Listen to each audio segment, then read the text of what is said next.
அஸ்ஸலாமு அலைக்கும் வரஹ்மத்துல்லாஹி வபரகாத்துஹு. எல்லா புகழும் அல்லாஹ் ஒருவனுக்கே. சாந்தியும் சமாதானமும் உத்தம நபி முஹம்மது நபி ஸல்லல்லாஹு அலைஹி வஸல்லம் அவர்களுக்கு உண்டாவதாக.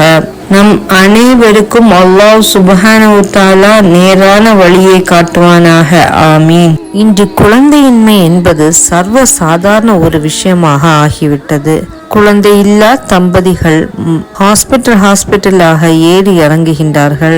அல்லாஹ் சுப்ஹானஹு வ தஆலா அந்த அனைத்து தம்பதியினர்களுக்கும் சாலிகான குழந்தைகளை வாரிசாக்குவானாக. ஆமீன். குழந்தை வேண்டும் என்று விரும்புகின்ற ஒவ்வொருவரும் இந்த துஆவை நீங்கள் ஓதி வாருங்கள். நிச்சயமாக அல்லாஹ் சுப்ஹானஹு வ தஆலா உங்களுடைய குறைகளை தீர்ப்பான். இதற்கு நிச்சயம் பலன் உண்டு.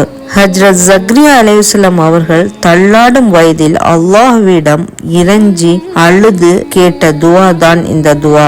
ஹஜ்ரத் ஜக்ரியா அலைஹிஸ்ஸலாம் அவர்கள் அல்லாஹ்விடம் தள்ளாடும் வயதில் தனக்கு ஒரு வாரிசு வேண்டும் என்று அல்லாஹ்விடம் துஆ கேட்டார்கள்.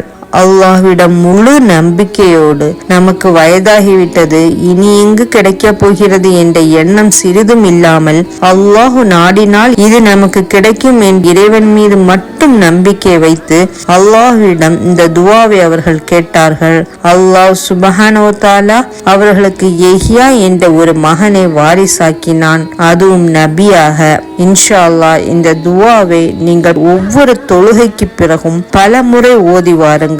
அல்லாஹ் சுப்ஹானஹு வ தஆலா உங்களுடைய குறைகளை நீக்கி உங்களுக்கு சாலிகான குழந்தைகளை வாரிசாக்குவான். இஷா தொழுகைக்கு பின் இதனை 100 முறை ஓதி வந்தால் அதுவும் மிகவும் சிறந்தது.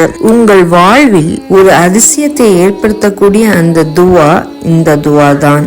ரப்பி ஹப்லி மின் லதுன்க துர்ரியத்தன் தய்யிபத்தன் இன்னக சமீஉத் துஆ.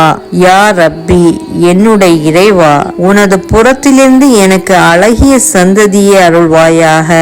நிச்சயமாக நீ துஆவை மிகவும் செவியேற்பவன். இந்த துஆவை தினமும் நீங்கள் பல தடவை ஓதி வாருங்கள். அல்லாஹ் சுப்ஹானஹு வ தஆலா நிச்சயம் உங்களுக்கு பலன் தருவான். இன்ஷா அல்லாஹ் சாலிகான வாரிசுகளை நீங்கள் பெறுவீர்கள். இன்ஷா அல்லாஹ். அல்லாஹ் அதற்கு கிருபை செய்வானாக.